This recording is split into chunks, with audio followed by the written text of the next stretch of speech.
Živnostníci, malí podnikatelia, stredné firmy, teraz pozor. Určite musíte neraz riešiť nájomné priestory, v ktorých podnikáte. Výber, zrušenie, presťahovanie alebo predĺženie nájmu.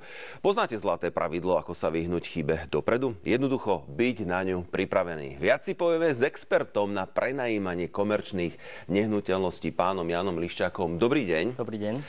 Pán Liščák, aké sú teda najčastejšie chyby, ktoré firmy robia pri výbere nájomného priestoru, ktoré nutne potrebujú?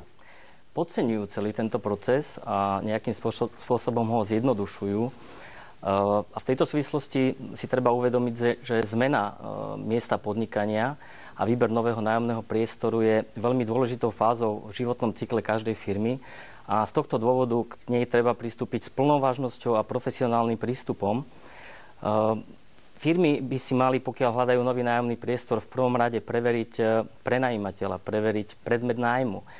Mali by si naštudovať obsahové znenie nájomnej zmluvy. Nič by nemali v tomto smere podceňovať. Mali by si preveriť dodávky energií, kto je dodávateľom energiu prenajímateľa, aká je cena platieb za tieto energie, aby následne potom, keď vstúpia do nového nájomného vzťahu a vyberú si nový nájomný priestor, tak neboli prekvapení. Čiže hovoríte, že dopredu si musia zadefinovať jasné potreby, ktoré potrebujú riešiť pri svojom podnikaní, čo je samozrejme pochopiteľné. Ako a na čo si teda dať pozor pri preverovaní teda tých nehnuteľností? Akým spôsobom to majú robiť? Firma by si predtým, než si začne hľadať nájomný priestor, mala zadefinovať svoje požiadavky. A hlavne by si mala povedať, že čo je cieľom tej zmeny. Ten cieľ by mal byť pozitívna zmena, mal by posunúť tú firmu nielen v jednej oblasti, ale prierezovo vo viacerých oblastiach. Mali by si povedať, či hľadajú väčší priestor, menší priestor, alebo potrebujú si sklbiť viacero účelov využitia pod jednu strechu. Mali by si povedať, či hľadajú, pokiaľ je to kancelárska firma, alebo firma je v kancelárii a hľadajú nové kancelárske priestory, tak možno budú chcieť zvýšiť komfort pre svojich zamestnancov. Majú vysokú fluktuáciu, chcú znížiť fluktuáciu. Z tohto dôvodu chcú zatraktívniť priestory pre zamestnancov, chcú im vytvoriť oddychové zóny, chcú mať jej priestory v jednoduchosti povedané pekné. V niektorých prípadoch sú to aj ekonomické aspekty. Platia vysoké nájomné, platia vysoké ceny za energii. To znamená, že chcú znížiť si ceny za energii, hľadajú nehnuteľnosť, ktorá má alternatívne zdroje vykurovania, chladenia, sú stabilné náklady tým pádom v takéto nehnuteľnosti dlhodobo a nižšie. Taktiež si zadefinujú, že prevádzkové potreby, z dôvodu prevádzkových potrieb potrebujú mať lepšie napojené na cestnú infraštruktúru, diaľničné, rýchlostné cesty, mestské obchvaty. Takisto aj pre zamestnancov možno MHD, dostupnosť, aby nemuseli chodiť vozidlami, aby mali prístup MHDčkov v rámci priestorov. A z vašej skúsenosti, keď vás tak počúvam, majiteľia týchto firiem alebo malí, strední podnikatelia, živnostníci, oni dopredu nad týmto nepremýšľajú? Nie vždy majú zadefinovaný taký ten set základných informácií a z tohto dôvodu potom sú prekvapení. Výjdu na trh s tým dopytom a následne nemajú zadefinované presne tie parametre a na niečo zabudnú a následne ten proces sa celý predĺžuje a komplikuje. A prečo je to tak, že nie sme zvyknutí ešte nejakým spôsobom podnikať na Slovensku, alebo ako keby podceňujeme túto požiadavku dopredu, že tieto problémy na začiatku si vyrieším, aby som ich potom samozrejme už nemusel riešiť, keď budem nasťahovaný?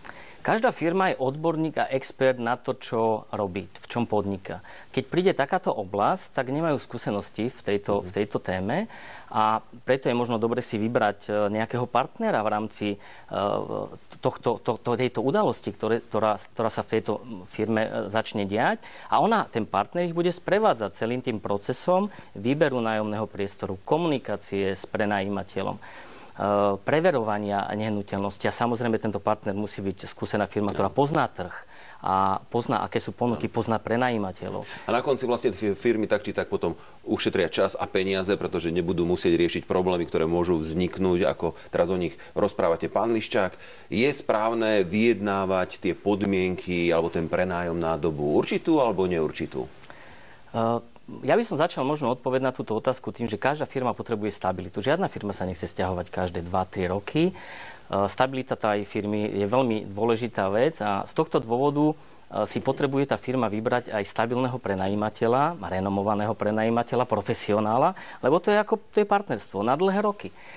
Ja určite preferujem dobu určitú, nakoľko v tej dobe určitej sú garantované podmienky, ktoré sa dohodol, pravidlá a podmienky, ktoré sa dohodol prenajímateľ s nájomcom a zafixovali si ich v rámci tej nájomnej zmluvy a je to naozaj široký dokument z pohľadu tejto oblasti, tá nájomná zmluva. Čiže preto ja dávam do pozornosti aj, aby si ten nájomca prešiel obsahové znenie detailne a dôsledne tej nájomnej zmluvy. Tam je všetko zadefinované. Následne potom by už ho nemalo nič prekvapiť, pokiaľ si to všetko dohodnú s prenajímateľom.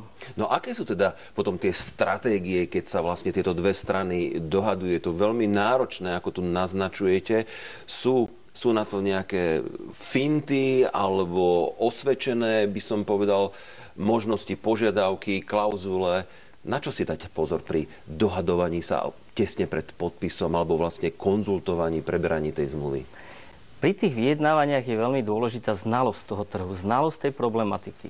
Nakoľko keď ste znali, keď ten klient, ktorý hľadá nový nájomný priestor, je znalý v tejto oblasti, tak vie, čo ponúka ten prenajímateľ, aké ponúka benefity, aké ponúka výhody pre toho nájomcu. Pri tých vyjednávaniach je dobré, pokiaľ je tá firma stabilná na trhu, má dobré ekonomické ukazovatele, dlhodobo podniká a tým pádom aj ten prenajímateľ chce mať takéhoto nájomcu u seba v nehnuteľnosti, prirodzene. Nakoľko chce dlhodobo mať takéhoto nájomcu, ktorý mu bude pravidelne platiť a dlhodobo bude užívať ten priestor. Čiže aj to je v rámci vyjednávania dobrá pozícia pre toho nájomcu, aby si mohol vyjednať a vydielovať, ak sa to tak v jednoduchosti povedať, dobré nájomné podmienky. Presne ako hovoríte, je to vzťah prenajímateľa a nájomcu. Ten, kto chce ísť do nejakých priestorov, na čo by sa mal teda pripraviť zo strany majiteľa tých priestorov? Teraz samozrejme nechcem naznačovať, nechcem niekoho hádzať do čierneho vreca, ale pravdepodobne aj tí majitelia skúšajú rôzne finty a fintičky na budúcich nájomníkov, hlavne keď s nimi majú možno prvú skúsenosť, nie? Preverenie prenajímateľa je takisto veľmi dôležité.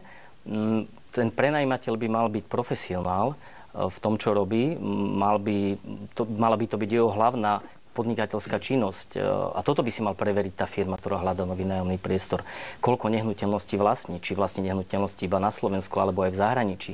Aká štruktúra nájomcov je v tých nehnuteľnostiach, ktorých vlastní. Aké sú to firmy, či sú tam dlhodobo tie firmy. Tým pádom je tam predpoklad, že ten prenajímateľ to robí dobre, tento prenájom. Čiže preverenie toho prenajímateľa z tohto pohľadu, následne si ho aj preveriť, či náhodou nemá nejaké trestnoprávne problémy. To je reputačné riziko, tým pádom aj ten nájomca, môže sa aj na nájomcu potom preniesť to reputačné riziko. No je to ohromná agenda, o ktorej vlastne teraz rozprávate, to skutočne. Opýtam sa takto z vašej skúsenosti, majú vôbec malé, veľké, stredné firmy alebo živnostníci to asi ťažko nejaké svoje špeciálne oddelenia na takéto, by som povedal, komerčné nehnuteľnosti, ktoré toto všetko riešia, túto agendu, o ktorej rozprávate, pretože to sú desiatky strán a bodov, ktoré si je dôležité odfajknúť, že áno, je to OK. Myslím, že nie. Nepoznám firmu, teda, ktorá má u seba takýto odbor alebo oddelenie.